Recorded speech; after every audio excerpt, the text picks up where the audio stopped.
Hi VC, this is Mike Valentini here with my first video. I'm not going to really do an introduction this time around. I'll save that for another video.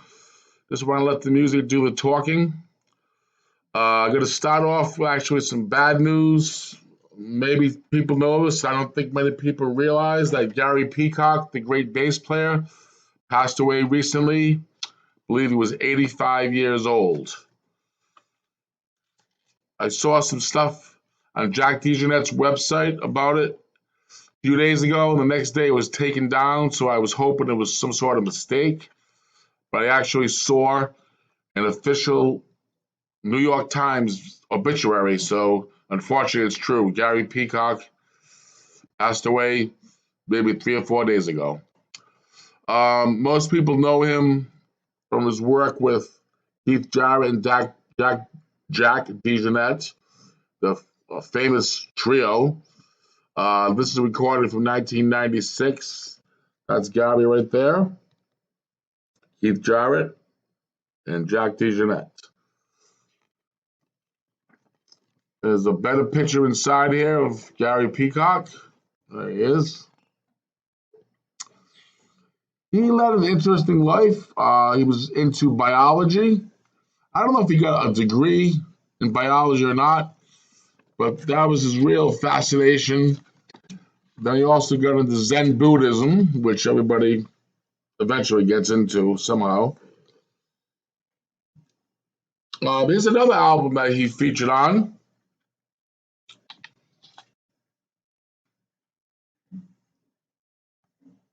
Anthony Williams, Tony Williams, the great, great drummer. This is called Spring. It was Anthony's second Blue Note album. The album really doesn't kill me, even though Sam Rivers, Wayne Shorter, Herbie Hancock are on it. But Gary Peacock's playing is actually maybe my favorite part of this album. There's a great picture of Sam Rivers, Wayne Shorter, and there's Gary Peacock in the middle. He's the one not playing a saxophone. All his compositions were written by Tony Williams. He was only 19 years old at the time. I think it would have been better if the other players brought some of their compositions in. I don't know. Maybe it's just me. But the cool thing about this album is Anthony Williams did not want liner notes, and Alfred Lion actually agreed to that. So it might be the only Blue Note album, at least from the classic period, without liner notes, which to me is amazing that Alfred Lion caved into Anthony Williams' desires not to have liner notes. And I believe that was due to Miles Davis's influence, saying, let the music do the talking, which can't argue with that. Unfortunately, when a bass player dies, it doesn't make front page news. If it was a different type of world, everyone would, of course, known who Gary Peacock was when he was still alive. But that's the way things are, I guess. I haven't been listening to Keith Jarrett and Tony Williams and these two CDs recently, to be honest with you. But now I will. Going along with the new Blue Note series that got reinvigorated just the other day. This is a great, great Blue Note session from the 90s, 1997, 98, I think. Yeah, 97. This features probably the premier tenor saxophone player currently on the scene, Joe Lovano, who really became well known with his trio with Paul Motion on drums and Bill Frisell on guitar. It was actually led by Paul Motion, who was a great drummer and composer. But Joe Lovano also did some stuff for Soul Note, maybe while he was with Paul Motion, or maybe a little bit before that. Joe's father was a well-known sax player from Cleveland, Ohio. Um, so his family, he came from a family, at least his father was a great saxophone player himself. Joe also likes to play the drums, so he's really into drummers. So this album features a great drummer, Elvin Jones. The bass player is Dave Holland. So you have two fantastic veteran players. Well, Joe Lovano at this point had been around, but he may be the second generation of players. He probably has maybe 12 albums on Blue Note, maybe even more. Now he's recorded for ECM again. His trio with Paul Motion and Bill Frisell did most of their stuff for ECM. They also did some stuff on Soul Note, Black Saint, probably Soul Note. In between, I guess, ECM and Soul Note, both labels, which is kind of weird, but they were doing things for both labels, I think, at the beginning anyway. Then they sort of, towards the end, just were exclusively on ECM. That in itself is an interesting trio of guitar, sax, and drums. That's not too common. And these three great players really, really took that out there, really, really good. They explored every possibility. Paul Motion passed away a few years ago. Maybe they could have done some different things, but geez, I mean, they really went out there and explored that type of instrumentation. I don't know if they could have done anything really different at that point, but this trio recording was done when Elvin Jones made his renaissance in the 90s with Ask the Ages and stuff like that. And Dave Holland excels in any type of situation, of course, but trios, and especially the saxophone trio with Sam Rivers, was probably the first guy really to turn that into an art form. With the loft scene, matter of fact, Dave Holland was on most of that stuff, along with Barry Atchell, the great drummer. So Dave Holland has a little bit of experience playing in trio formats. Elvin Jones could play in any format. We all know that. Joe Lovano, in the former trio with Paul Motion and Bill Frisell, gives him an idea of how to play with two other players. So this adds up to a really, really well-played session. They only cover one standard, Ghost of a Chance. The other songs are written by Joe Lovano. And there's actually a tribute to Sam Rivers called Studio Rivby is the title. Kind of a boring title, but we know that it's dedicated to Sam Rivers just by the title. Joe Lovano plays tenor, soprano, straight alto, sax, and clarinet. But for me, tenor saxophone is really, his best horn. I like the work he does most on a tenor rather than anything else. Soprano, Steve Lacy has that pretty much tied up for me. But this is a great, great album which answers the age-old question, what's better than one Ornette Coleman? The answer is two Ornette Colemans. You probably can't see the personnel written on the back. I mean the front. This is the back. This album is called Spy versus Spy. It's the compositions of Ornette Coleman spanning the time period from 1958 to maybe 1987, which is a pretty decent amount of time to go by to the first and last compositions. Two alto sax players, an acoustic drummer, two acoustic drummers, an acoustic bass player. This album was crucified by the major critics of the day, like Francis Davis, people like him. I don't understand why. To me, it's an essential piece of downtown New York in the late 80s, early 90s, was done in 1989. But it really captures that type of scene, especially John Zorn.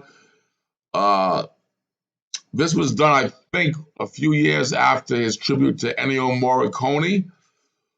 So it gives you an idea that John Zorn was not afraid to cover people at the level of Morricone and Ornette Coleman. You know, two great composers and giants in music. Uh, and not too many people actually cover Ornette Coleman tunes. If they do, it's usually the same ones. Uh, Thankfully, this album stays away from the more well-known Ornette compositions.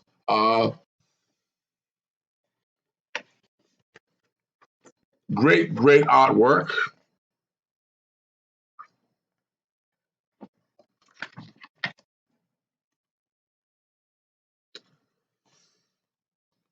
In the liner notes, John Zorn thanks Napalm Death, Blind Idiot God, CBGB, and the New York, London, Tokyo Hardcore Triangle. And of course, he thanks Ornette and Donato Coleman, which I don't know why he thanks Donato, but he does for some reason. And this album was misunderstood, I believe, because of the people he mentions in the liner notes. Napalm Death, Blind Idiot Gods. So people have the impression this is hardcore type stuff. It's not. Um, it's done in rapid fire tempos for the most part, but I mean the instruments are all acoustic.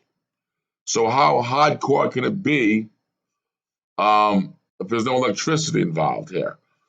The interesting thing to me is Tim Byrne at this time was known for he still is known for compositions lasting 29 minutes, 17 minutes, 39 minutes, 38 minutes. Um, some of these songs last a minute 14, a minute 08, 2 minutes and 28 seconds. So they boil it down to the essence of Ornette's compositional values. Uh, I don't know why the critics really panned this. They didn't listen to it. They really did not listen to it. I think they were just put off by the fact that um, Zorn, for whatever reason, tried to frame it in this hardcore framework. And I don't know why. I mean, I don't know why he did that, but he did it. But listening to it now, it's fantastic. John Zorn, people don't know this, but he's a fantastic saxophone player. He's known as his compositions as a composer, as a band leader. His record label, Zadok Records, is a fantastic independent label that puts out fantastic stuff from all types of genres: modern, classical, hardcore, downtown New York, Japanese stuff. Um, I'm pretty sure this was his last work for a major label. Then he went either to his own label at that point, or smaller independent labels. I know he did stuff. Even for Hat Hut, did a version of Cobra. I think it came out in the early '90s. That was really good. Um, yeah, but John Zorn studied with Oliver Lake, and Tim Burns studied with Julius Hemphill. So you have two great mentors for two great saxophone players. Uh, that adds up to me. Again, this to me is a really, really an essential album for any Ornette Coleman fan in particular. Saxophone players will enjoy this. This piece right here is recommended to everybody, all the people who like comment on the channels. I would say 99% of you would absolutely love this 3 CD compilation right here. This was a blind buy. I saw it brand new in the new section of my local record store. Had no idea who they were, what they were. My record buying skills that have been honed throughout the years of digging, searching, helped me out on this a lot. First of all, the album cover itself, if you look closely, you can tell these are serious musicians, very serious about what they're doing here. And the dances just add to that ambiance. I love that album cover.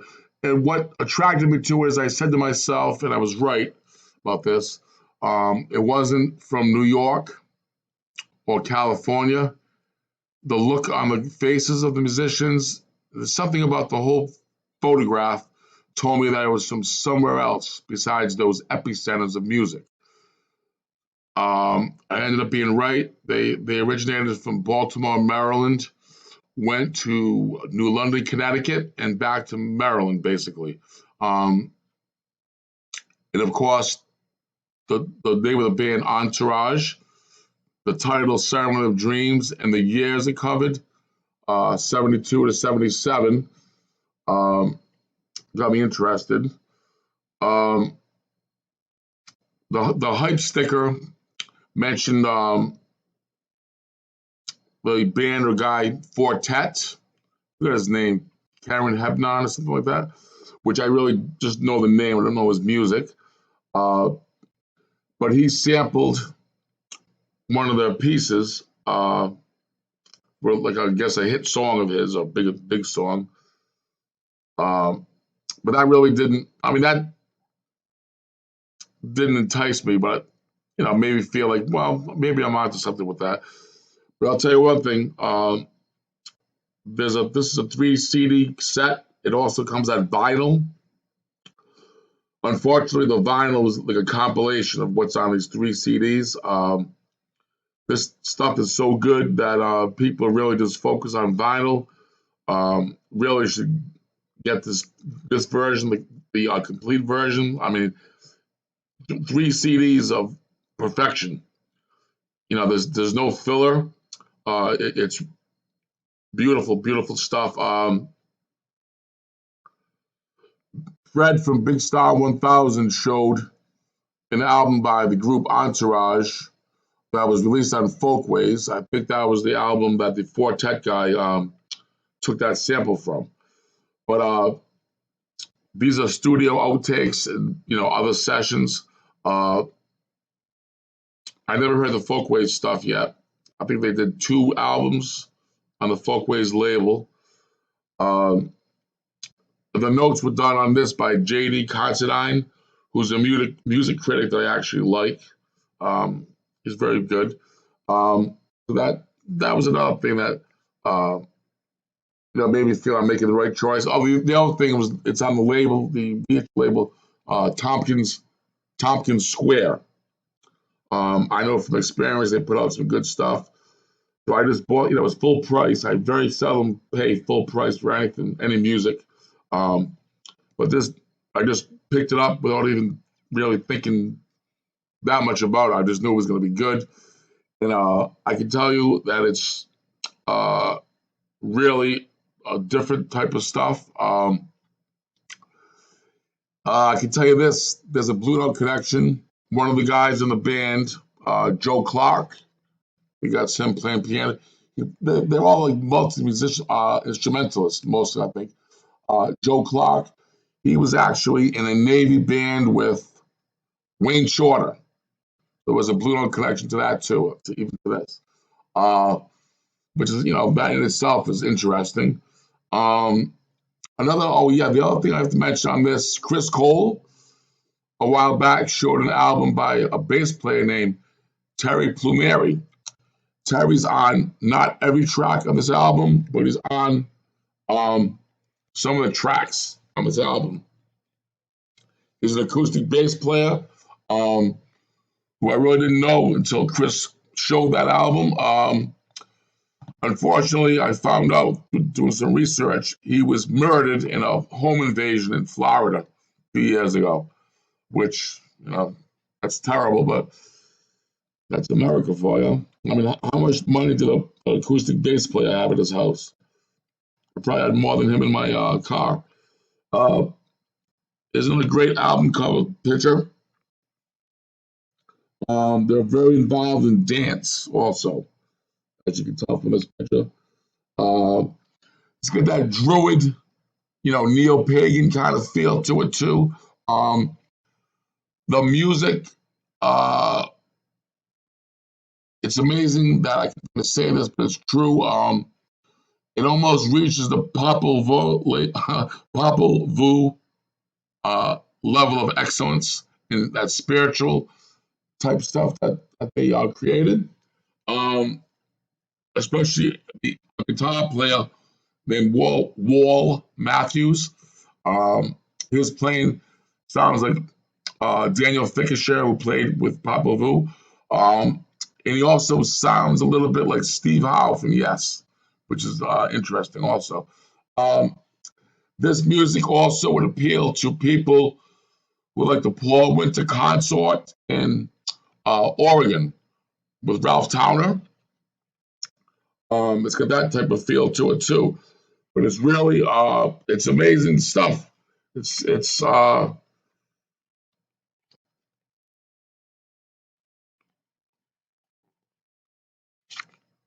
there's Wall Matthews. He's the only living member, actually, I believe. They all died of either natural causes or, unfortunately, Plumer was murdered. Um, this sat in the can for 30 something years. Tompkins Square thankfully put it out. Um, it doesn't even have that lost artifact feel to it. It just feels like something you've heard before. Um, and it's there's a little bit of that Harry, because the actual name of the group is the Entourage Music and Theater Ensemble, and it's the spirit of Harry Potter kind of hovers over this a little bit. Um, he probably would have loved if he heard this group. He would have loved. He probably would have done some work with them.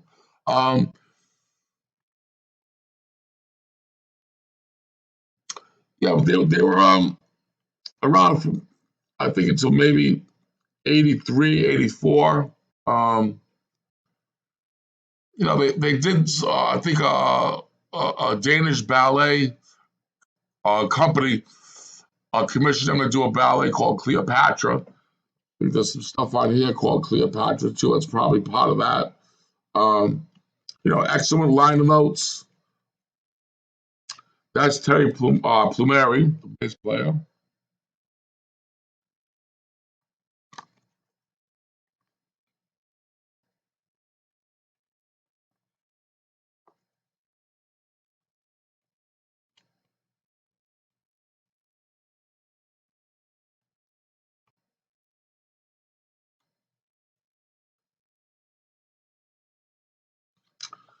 There's another guy named, not Joe Clark, but no relation, Rusty Clark.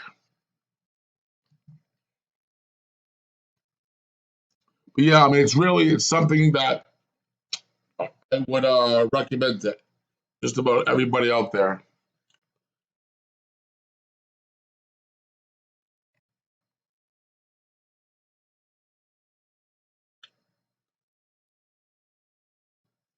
Okay, that's it, guys. I'll see you soon, hopefully. Have a wonderful night. Thanks.